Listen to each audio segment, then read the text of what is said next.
Questions souvent posées en entrevue. Il y a des classiques, il y a des questions des fois qui sont originales dans les entrevues, mais souvent, c'est les mêmes questions qui reviennent.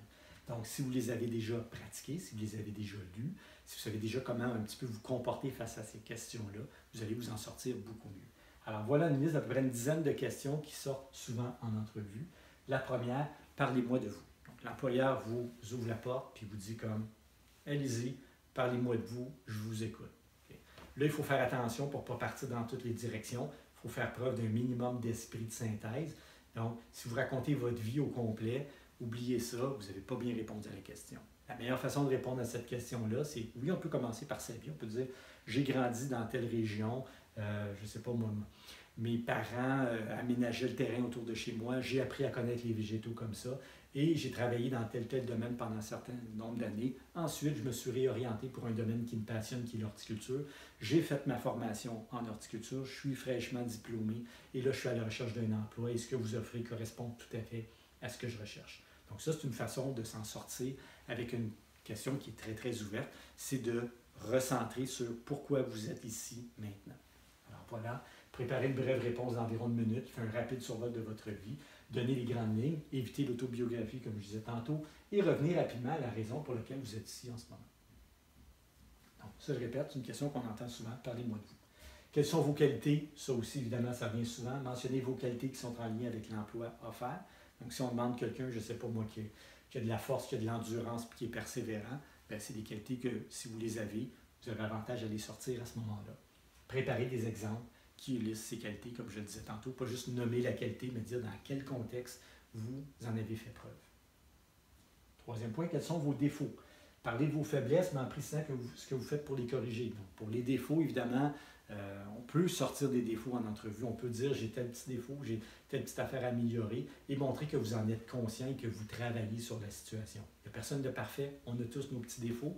D'en être conscient, c'est déjà la moitié du travail. Donc, dire j'ai tel petit défaut, mais j'en suis conscient et je suis en train de m'améliorer, je travaille sur telle ou telle chose. Évidemment, ne choisissez pas un défaut qui va vous barrer complètement et de toute façon, si vous avez un défaut qui vous barre complètement de cet emploi-là, vous êtes peut-être mieux de ne pas postuler dans cet emploi-là si vous ne travaillez pas sur ce défaut-là.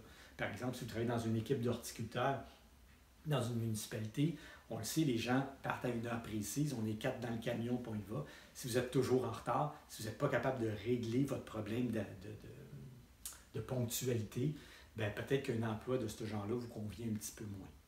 Si vous dites, j'ai déjà eu des petits problèmes au niveau de la ponctualité, mais vraiment, je me suis amélioré. Dans mes derniers mois de formation, j'étais toujours à l'heure et c'est vraiment une nouvelle façon pour moi de fonctionner. Bien, vous nommez un défaut, vous trouvez la solution, vous êtes en train de travailler dessus, ça passe très bien. Donc, quels sont vos défauts? Ça aussi, c'est important d'y penser avant et surtout de la façon dont vous allez vous en sortir par rapport à ce défaut-là. Pourquoi voulez-vous... Ou encore, on peut dire, il y a des gens qui vont dire ça, des fois, je ne vois pas vraiment de gros défauts, j'ai des petits défauts comme tout le monde, mais je ne vois pas vraiment de défauts qui feraient en sorte que je ne serais pas à l'aise dans le travail que vous offrez, par exemple. Ça peut être une autre façon de s'en sortir. Pourquoi voulez-vous travailler pour notre entreprise? Montrez que vous avez soigneusement sélectionné cette entreprise et que vous avez le profil recherché. Encore une fois, vous avez déjà lu sur cette entreprise-là, vous savez ce qu'elle fait et vous dites, je viens postuler ici pour telle ou telle raison et soyez encore une fois authentique et franc. Pourquoi avez-vous quitté vos emplois précédents? S'il s'agit d'une démission ou d'un congédiement, évitez les détails qui pourraient vous nuire. Expliquez ce que vous attendez d'un nouvel emploi. Donc, évitez de creuser dans le passé puis dans le négativisme. Soyez orienté vers le futur et les choses qui vous intéressent et qui vous motivent. Donc, vous dites oui, dans tel ou tel emploi, ça a moins bien été, mais j'ai corrigé mes petits défauts ou encore j'étais peu motivé par ce type d'emploi-là. Par contre, l'emploi que vous offrez, c'est quelque chose qui me motive vraiment beaucoup. Et je vais me sentir à l'aise là-dedans, par exemple. Donc, évitez de creuser, de dire mon ancien boss, mes anciens confrères de travail, c'est de leur faute, ça allait pas bien, c'était tout croche. C'est assez négatif en entrevue. On évite ça le plus possible. Autre question qui viennent souvent, pouvez-vous travailler sous pression? C'est une question piège, il y en a quelques-unes comme ça. L'important, c'est toujours de vérifier avec l'employeur ce qu'il entend par travailler sous pression. Parce que si vous n'êtes pas capable de travailler sous pression, vous avez fait 2 burn-out, bien, ça va être important de ne pas vous engager dans un emploi où vous allez vous retrouver encore sous pression. Donc, dites la vérité, car il se pourrait qu'on vous mette à l'épreuve. Si la pression ne vous fait pas peur, dites qu'elle vous stimule. Ça se dit, il y a des gens qui vont dire ça. Moi, j'aime ça, la pression, ça me stimule, puis je suis performant là-dedans. Précisez cependant que vous préférez tout de même planifier. Vous êtes une personne qui aime planifier les choses. Vous n'aimez pas vous retrouver toujours dans des situations stressantes. Autre chose aussi, on peut demander à l'employeur, qu'est-ce que vous entendez par travailler sous pression? Est-ce que c'est quelque chose qui est occasionnel dans l'entreprise ici ou on est toujours sous pression? Si l'employeur dit, ben oui, ici c'est toujours sous pression, on est toujours pressé, si c'est quelque chose dans lequel vous ne vous sentez pas à l'aise, vous êtes mieux de mettre fin à l'entrevue tout simplement. C'est un poste qui ne vous conviendra pas. Sinon, si c'est de la pression à l'occasion, vous pouvez vérifier avec lui, puis ça se peut que ça vous convienne à ce moment-là. Vous êtes capable de travailler sous pression à l'occasion, mais pas nécessairement. Ce n'est pas quelque chose que vous souhaitez tout le temps.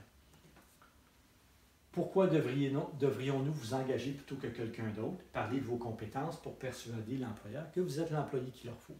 Donc, vous allez parler de vous. Vous ne pouvez pas connaître les autres, vous ne savez pas ce que les autres ont comme compétences, mais vous pouvez dire si vous cherchez quelqu'un qui est assidu, qui est ponctuel, qui est motivé, puis qui travaille de façon efficace, bien, je suis la bonne personne pour vous. Sans être prétentieux, si vous avez ces qualités-là, encore une fois, il faut les mettre de l'avant. Qu'est-ce qui vous attire dans ce poste? Votre réponse doit montrer un véritable intérêt pour le poste et l'entreprise.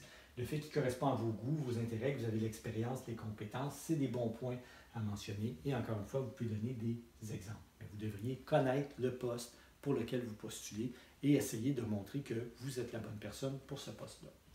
Et finalement, la question piège, à quel salaire vous attendez-vous? Ce n'est pas votre responsabilité d'ouvrir le point sur le salaire, c'est la responsabilité de l'employeur. Alors, vous pouvez très bien lui renvoyer la question. S'il vous demande à quel salaire vous attendez, vous pouvez renvoyer la question en disant, pour le poste sur lequel je postule, c'est quoi l'échelle de salaire en vigueur? Okay? Donc, vérifiez avec lui l'échelle de salaire en vigueur pour le poste. Vous pouvez l'informer que naturellement, vous aimeriez vous situer le plus haut possible dans cette échelle. Si l'employeur dit que c'est quelque part entre 13 et 18, bien, vous pouvez essayer de pousser un petit peu plus du côté de 17-18. Cette réponse est positive, il laisse place à la négociation. Vous pouvez aussi dire à l'employeur, bien, si vous engagez tout le monde à un salaire X, supposons 15 de l'heure, je suis prêt à commencer à 15 de l'heure. Par contre, je m'attends à un salaire un petit peu supérieur. Donc, si je fais l'affaire, est-ce qu'on s'entend là-dessus? Il y aurait une possibilité de renégocier le salaire dans un délai X. C'est quelque chose qui peut se faire en entrevue. Mais je rappelle, le salaire devrait normalement être écrit sur l'offre d'emploi. Souvent, les employeurs vont écrire salaire à discuter. Bien, ça doit être discuté à l'entrevue. Si jamais l'employeur n'en a pas parlé, on va le voir plus tard, on peut l'aborder en fin d'entrevue.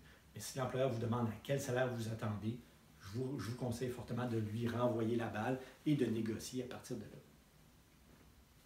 Ça, c'est pour les questions les plus fréquentes en entrevue.